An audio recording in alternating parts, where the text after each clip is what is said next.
تو ایک وقت آیا اور انہوں نے کہا ٹھیک ہے اب قبر کو بند کر دو، مجھے ضرورت نہیں ہے. تو لوگوں نے کہا کیوں کہہ رہے ہیں ایسا؟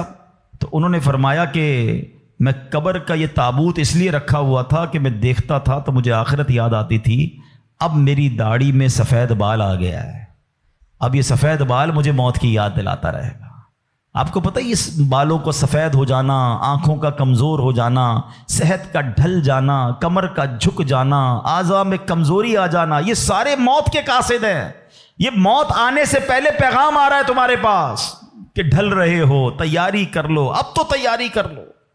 مگر ہم ہیں کہ سمجھنے کے لیے تیار نہیں. ابھی تو میں بڑا جوان ہوں، میں تو بالکل فٹ ہوں، ابھی تو بڑی لائف پڑی ہے یار، ابھی تو انجوائے کرنا ہے، ابھی تو بنانا ہے، ابھی تو بزنس کھڑا کرنا ہے. میں نہیں، کون کہتا ہے بزنس کھڑا نہ کرو بھائی؟ مگر اس تمام شیڈول میں موت کو بھی تو لے کر آؤ نا، کہ چلا گیا تو ادھر کیا ہوگا، ادھر میرا کیا بنے گا. ایک حدیث پاک ہے، حدیث پاک کا مضمون ہے کہ مرنے کے بعد بک آف ڈیڈ، اعمال کلوز ہو جائے گا، ٹھیک ہے، سوائے 3 چیزوں کے. اب آج یہ پلان کرنا ہے، آج اگر بیٹھے ہو نا تو کوئی پلاننگ لے کے جاؤ. آقا فرماتے مرنے کے بعد اعمال بند سوائے 3 چیزوں کے. فرمایا نمبر 1، انسان کوئی ایسا علم چھوڑ کر جائے کہ اس کے بعد اس علم سے فائدہ اٹھایا جائے. سبحان اللہ. علماء دیکھیں کیا کمال کی شخصیات ہیں، طالب علم چھوڑ کے جاتے ہیں، اپنی کتابیں بھی چھوڑ کے جاتے ہیں، بخاری شریف، ترمذی شریف، نسائی شریف، ہدایہ شریف، اور آئے تو جناب اعلیٰ حضرت امام اہل سنت کے فتاوی رضویہ، بہار شریعت، صدر الشریعہ کی کتابیں سینکڑوں سال سے لوگ پڑھ رہے ہیں. وہ بزرگ چلے گئے دنیا سے. سبحان اللہ. ہر کتاب چھپ رہی ہے، تفسیر چھپ رہی ہے، حدیثوں کی کتابیں چھپ رہی ہیں، اور علماء کو ثواب مل رہا ہے. یہ پہلا آپشن تھا. غور سے میری بات سنیے گا. شاید جتنے یہاں بیٹھے نا، ہم اس پہلے آپشن میں ہمارا حصہ نہ ہونے کے برابر ہے. 3 میں سے 1 تو چلا گیا ہمارے ہاتھ سے. میں اس کا حل بتاتا ہوں کہ ہم پہلے آپشن میں کیا کر سکتے ہیں، وہ بعد میں بتاتا ہوں. اب آ جائیں دوسرا آپشن، مرنے کے بعد مجھے ثواب کنٹینیو کیسے مل سکتا ہے. آقا علیہ الصلوۃ والسلام نے فرمایا نیک اولاد جو کہ مرنے کے بعد اپنے والدین کے لیے دعا کرے، ان کے لیے نیکی پہنچانے کا اگر وہ انتظام کرنے والی ہے تو فرمایا یہ اولاد کی وجہ سے اسے قبر میں ثواب ملتا رہے گا. اور تیسرا آپشن میرے آقا نے فرمایا صدقہ جاریہ، کہ بندہ اپنے ہاتھوں سے کوئی ایسا کام کر جائے کہ قیامت تک جو ہے اس صدقے کی وجہ سے اسے نیکیاں ملتی رہیں. اب ان تینوں آپشن میں ہم کیا کر رہے ہیں، اب یہ سوچنا ہے. میں آپ کو مشورہ دیتا ہوں. پہلا آپشن کیا ہے، علم دین. ہم میں سے بہت سارے علماء بن نہیں سکے، مگر اپنے گھر میں ایک عالم تو بنا سکتے ہیں نا. دعوت اسلامی الحمدللہ جامعۃ المدینہ بناتی ہے، دنیا بھر میں بناتی ہے. آپ عالم بنیں یا اپنے بچوں کو عالم بنائیں. آپ کو لگتا ہے یہ بھی نہیں ہو پا رہا تو کم از کم میرا حصہ ہونا چاہیے، علم دین سے بھی مجھے ثواب ملنا چاہیے. تو پھر عالم دین کی خدمت گار بن جائیں آپ.